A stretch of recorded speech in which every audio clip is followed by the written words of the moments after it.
Assalamualaikum warahmatullahi wabarakatuh.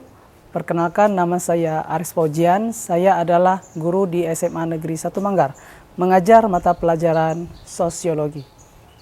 Era revolusi industri 4.0 dan society 5.0 menjadi sebuah era yang sangat esensial bagi dunia pendidikan kita, di mana guru dituntut untuk menyesuaikan diri terkait dengan perubahan globalisasi, yang mana guru harus bisa menyesuaikan pembelajarannya agar kontekstual, kekinian, dan juga menyenangkan, serta berdampak positif.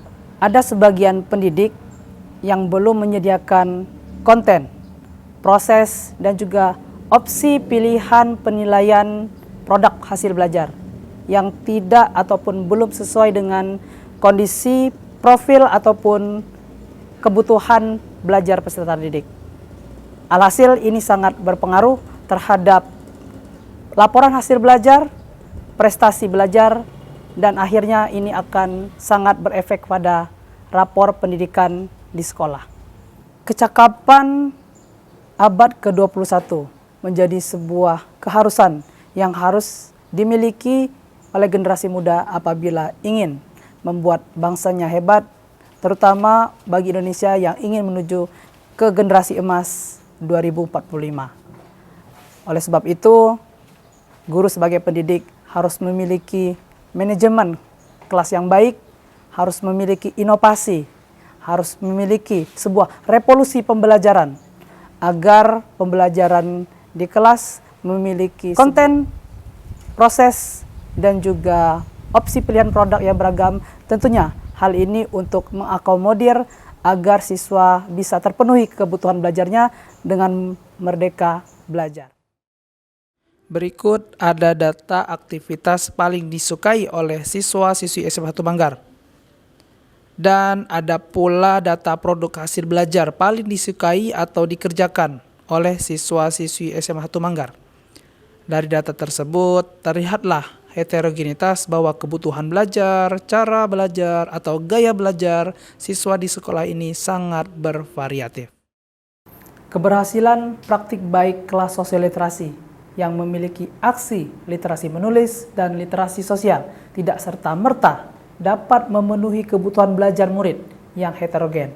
Maka dari itu, perlu inovasi pembelajaran yang berkelanjutan dan berdiferensiasi dalam praktik baik Sosiorevolusi 6.0, transformasi pembelajaran sosiologi berbasis inovasi berdiferensiasi. Sosiorevolusi 6.0 menjadi penting ketika dampak atau manfaatnya besar dirasakan bagi sekolah dan masyarakat. Karena program ini ialah tindak lanjut kelas sosioliterasi, inovasi literasi di masa pandemi yang telah mendapatkan terbaik ketiga nasional dalam lomba guru dedikatif, inovatif, dan inspiratif tahun 2020. Ki Hajar Dewantara menegaskan dalam filosofi pendidikannya untuk mendidik anak sesuai dengan zamannya. Maka dari itu, Sosiorevolusi 6.0 adalah untuk menjawab tantangan zaman dan berorientasi pada masa depan murid. Ada 6 alasan mengapa praktik baik Sosiorevolusi 6.0 menarik dan tepat untuk diterapkan. Yang pertama, kontekstual, yakni relevan dan kekinian.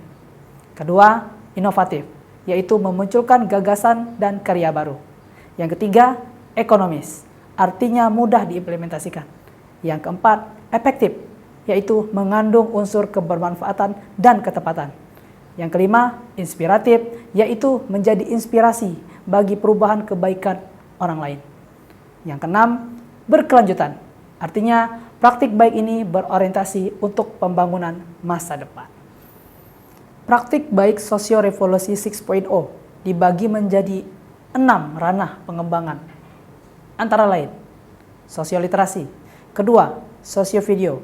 Yang ketiga, sosiovisual. Yang keempat, sosiodialog. Yang kelima, sosiomusikalisasi. Yang keenam, sosiologram. Praktik baik Sosiorevolusi 6.0 menjadi solusi dengan melibatkan peran dan tanggung jawab bersama, yaitu keluarga, sekolah, dan juga masyarakat. Ada beberapa tantangan dalam penerapan Sosiorevolusi 6.0 di sekolah. Tantangan-tantangan tersebut berupa 1. Minat dan motivasi belajar yang fluktuatif. Yang kedua, keberagaman gaya belajar dan profil kebutuhan belajar siswa. Yang ketiga, komitmen dan tanggung jawab untuk mengembangkan diri. Dari segi aksi, dilakukanlah beberapa langkah yang dibagi menjadi tahap persiapan, tahap pelaksanaan, tahap evaluasi refleksi, serta tahap tindak lanjut yang selanjutnya dituangkan dalam strategi dramatikal. Strategi dramatikal merupakan akronim dari tahapan data, rencana, aksi kolaborasi, manajerial, analisis refleksi, dan tindakan berkelanjutan. Pada tahap data, dilakukanlah pendataan terkait gaya belajar, minat, hingga kondisi tingkat pemahaman belajar murid. Pada tahap rencana, dilakukanlah perencanaan dengan mendesain pembelajaran kooperatif bersama guru lainnya berbasis data siswa. Dalam tahap ini, dibentuk pula tim kreatif sosiologram.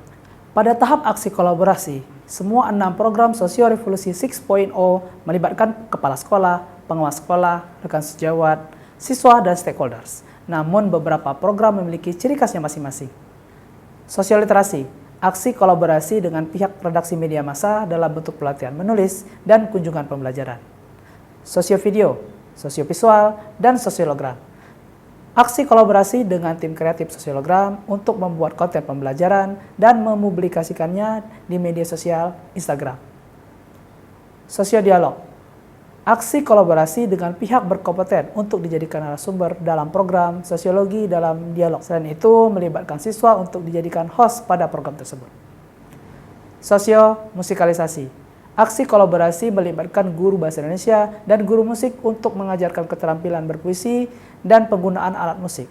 Tahap manajerial adalah fase keterampilan guru sebagai pemimpin pembelajaran. Contohnya, melakukan manajemen pembelajaran, monitoring dan evaluasi secara berkala, serta memastikan ketercapaian tujuan pembelajaran. Tahap analisis refleksi.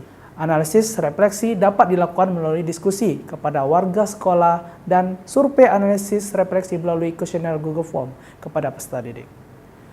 Tahap tindakan berkelanjutan, yaitu guru harus menindaklanjuti analisis refleksi yang sudah dilakukan secara bersama-sama. Selanjutnya, guru harus menjaga harmonisasi kolaborasi dengan berbagai pihak.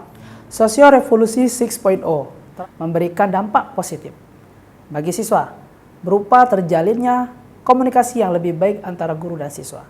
Selanjutnya, meningkatkan antusias, rasa percaya diri, dan tanggung jawab siswa dalam pembelajaran.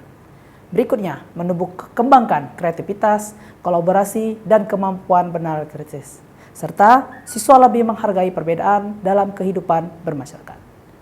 Dampak positif bagi guru lainnya, yaitu memberikan informasi inovasi pengelolaan pembelajaran di kelas, menjadikan tantangan bagi guru untuk memutakhirkan kemampuan manajemen kelas dan potensi siswa. Saya Sabodon MPD Kepala SMA 1 Manggar merasakan dampak positif dari program ini. Program ini digagas dari kebutuhan belajar peserta didik. Karena melalui program ini, skill saya dalam menulis terasah. Selain daripada itu, juga saya dapat meraih prestasi berupa Parlemen Remaja DPR RI tahun 2023. Program ini menunjukkan kolaborasi yang memadukan unsur akademik dan non-akademik, yaitu antara guru sosiologi, guru bahasa Indonesia, dan guru musik. Sosiomusikalisasi ini menjadi terobosan baru karena lirik yang berasal dari puisi dikemas dengan pertunjukan seni dan bertema sosiologi. Praktik sosiologram ini sangat baik untuk dilaksanakan karena siswa dilibatkan langsung dalam pembuatan konten, proses hingga produk belajar. Nah, sosiologram ini juga melatih keterampilan digitalisasi dan juga public speaking. Nah, siswa juga diajarkan langsung untuk menjadi host dan berhadapan langsung juga bersama narasumber lokal hingga nasional.